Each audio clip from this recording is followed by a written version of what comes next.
Here we go.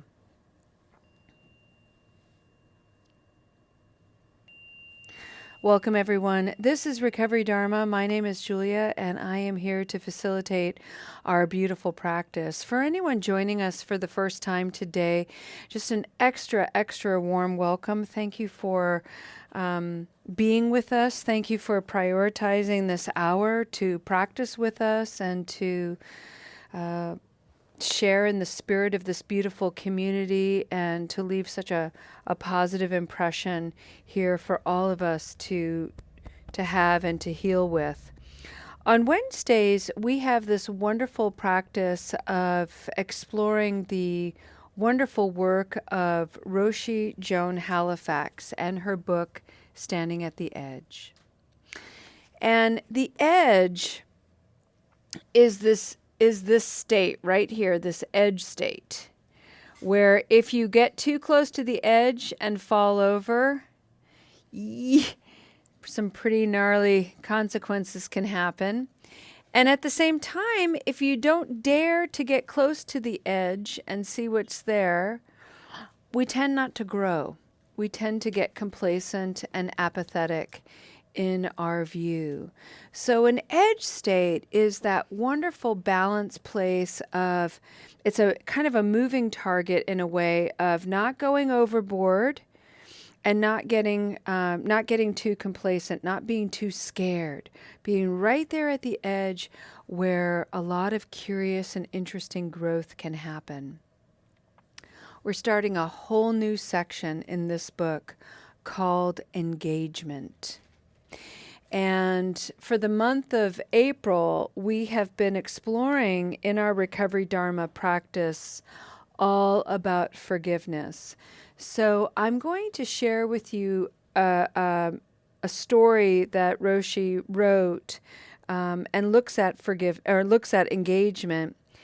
And I'm just inviting us individually to see if you can take some of the wisdom of her writing and apply it to your own efforts and wise actions around forgiveness. I invite you to find a noble posture. And nobility in the posture can take on any form, really. It's just the application of that word, noble, a noble posture. What does that mean to you? And put your body in that meaning. It could mean lying down. It could mean sitting up nice and tall with a straight spine and your shoulders rolled back. You could find nobility in stillness. Maybe you have some agitation alive in the mind and body, and so movement is a wonderful, noble way of working with that. Arrive to your body in a noble way with a noble mind and allow your body to be and breathe.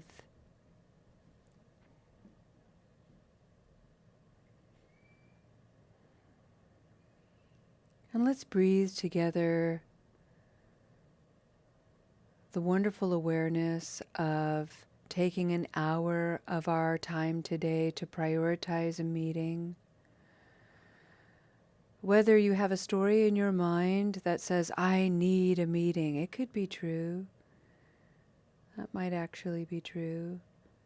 And the truth is, even when we've all experienced times in our lives when we've needed a meeting, but we've prioritized something else. So, needing a meeting and making it to a meeting, there can be miles separating the two.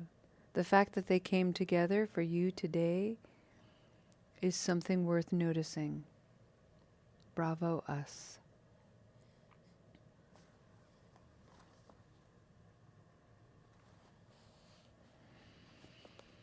These are the words of Roshi Joan Halifax, Chapter 5, Engagement. Years ago at Upaya, this is the institute Roshi Joan created and is abbess of. Years ago at Upaya, I noticed a young Mexican worker who was slowly and carefully stacking adobe blocks to be used in remodeling one of our buildings. During the course of the project, he continued to work with the same quality of mindfulness, and there was often a slight smile on his face, whether he was laying pipe or plastering a wall. At the end of the project, I invited Jose to stay on at Upaya as our go-to handyman. Jose slipped into the stream of Upaya's everyday life, inspiring some of our residents and guests. One day, while working alongside Jose on a garden project, I thought about an exchange between the 17th century Japanese Zen master Basho and one of his monks. "What is the essence of your practice?" the monk asked Basho. The master responded, "Whatever is needed." Like Basho, Jose seemed to be engaged in whatever was needed, not just functionally, but also existentially, as if his work were a spiritual practice. Whether he was dealing with plumbing issues, electrical failures, or doing flood prevention, Jose appeared to work with total connection and no stress. Of course, Jose was not working in a classroom full of rebellious adolescents, nor was he dealing with the intractable pain of a dying person or the emotional demands of an unemployed constituent. Those who work in environments where suffering is the daily fare are at risk for feeling worn out and disheartened. Still, I believe that healthy engagement can cut across all professions. I have a colleague who teaches elementary school in a low-income neighborhood. She begins her classes with meditation. Kids' paintings hang on the walls. The windowsills are lined with thriving plants. Her students are at the top of their age group in math, and she attributes that to how they start their day. She tells me her days are good too. I'm close to a politician from the Rust Belt who never seems to turn away from his constituents' needs. I hear he almost always has a smile on his face, even as he deals with the complexities of Washington. He is a long-term meditation practitioner. Then there is the CEO who has shifted her company's priorities toward profit sharing as well as vision sharing. She has raised 4 healthy kids at the same time and is flourishing. And the Kentucky poet farmer who stands by his principles of environmental responsibility even as nearby mountaintops are being blown off. His humor, dislike of technology, love of the land, and poetry keep him balanced, sane, and prolific. I've learned from all of them, but perhaps especially from Jose. Through my friendship with him, I came to see that our deeper identity lies less in what we do and more in how we hold what we do. How we engage with our work, whether laying bricks, making laws, or sitting with dying people. The term engagement is how psychologist Dr. Christina Maslach describes a healthy relationship to our work and service to others, while burnout is the fatigue and discouragement resulting from an unhealthy relationship to our vocation.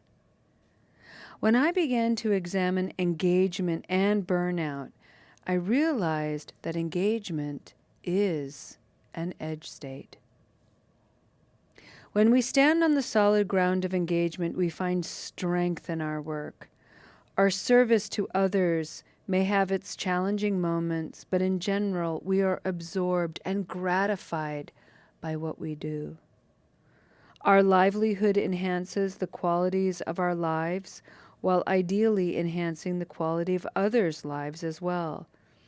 But when we work too many hours under untenable circumstances for too little emotional reward, or when we feel our efforts aren't making a positive difference to others, these factors can push us to the limit of what we can sustain.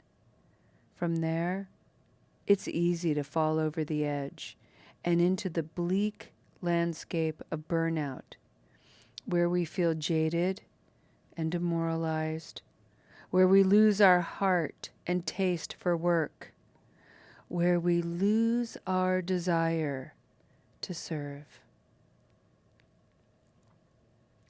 The violence of overwork can become habitual and lead us to burnout, a swamp that can be difficult to crawl out of. Some stay stuck there for years, unable to reignite their passion. But when we do find our way out of burnout and back to a livelihood that nourishes others and ourselves, we also find resilience and perhaps even wisdom.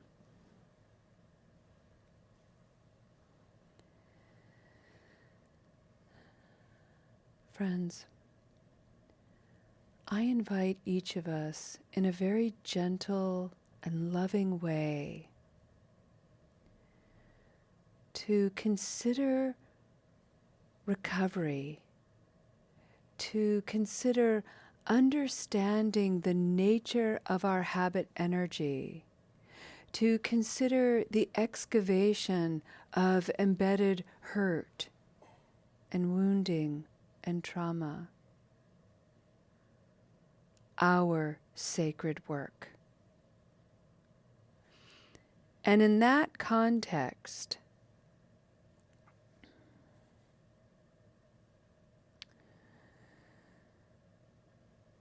when we honor this work, this effort, when we find a way out of our habit energy, of our substance misuse and abuse, of our habit energy creating confusion and chaos, when we find our way out of all of it, back into wise livelihood, livelihood that nourishes ourselves, opens our minds, calms the heart, elevates the spirit for ourselves and for others. Maybe, just maybe, we find our resilience and our wisdom too.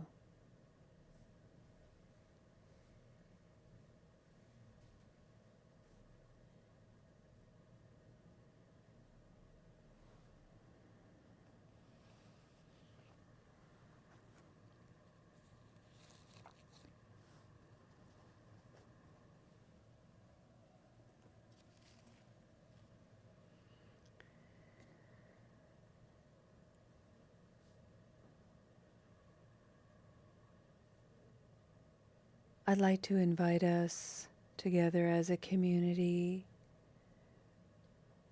to engage this practice in silence, allowing the body in its noble posture to breathe.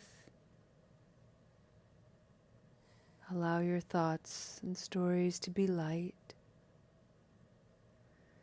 And should you wander away in a thought, or a memory, or a story, smile at yourself for catching it and being aware, and then return to your breathing. This is engagement. This is effort. May you enjoy your practice.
friends. What is the essence of your practice? What is the essence of your journey? If we follow the wisdom of Basho, then the answer is to engage whatever is needed.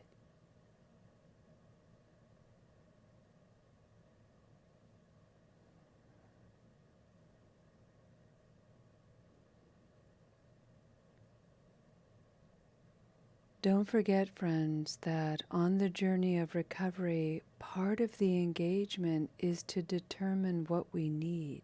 We don't always know. So when you can identify your needs, satisfy them, ask for help in achieving them, what an amazing place to start.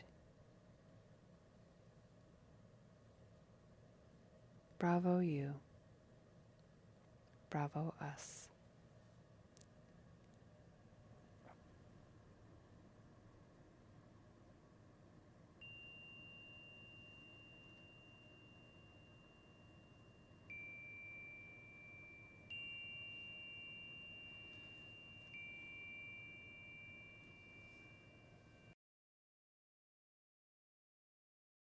Alrighty, friends. Let's go ahead and end our practice with a dedication of merit. This morning in Satyaseva, I ended our practice by reciting the 4 vows of Shantideva that I have rewritten and reimagined. He was an 8th century monk, very, very famous. He basically brought forward into our consciousness the way of the Bodhisattva. These are our ways of being in the world, to be a whole human being, having a spiritual experience, as well as a spiritual being having a whole human experience. And Shantideva was able to harmonize that, the spiritual being and the human being together, as a fully embodied, wise person to ease suffering. And I think it is no small thing. It's not even a selfish thing to want to and make the effort to heal our own suffering. I know many of us have been conditioned to think that it is. But truly, anytime you heal suffering within yourself, it extends out in ways not yet seen in the world. It really is like putting your own oxygen mask on first. You cannot be of service if you are not well. So to heal yourself is to heal the world. And so today I'd like to dedicate our practice to all of our friends far and wide, all around the globe, suffering in whatever way they do. And here are the 4 vows that I am quite committed to exploring, and may they inspire your practice too. All beings know pain and confusion. I vow to bring ease and clarity. The ways of delusion, rejection, and diminishment are endless. I vow to be spacious for healing and transformation. The paths of truth are infinite. I vow to joyfully devote myself to their realities. Awakening to the wholeness of life is a sacred purpose. I vow to embody it. For as long as space remains, for as long as sentient beings remain, may I too remain to dispel the misery of the world. And boy, do you ever, by your presence here and your practice. Thank you for being such an enormous wellspring of inspiration, affection, and care. I hope to see you next time. Namaste.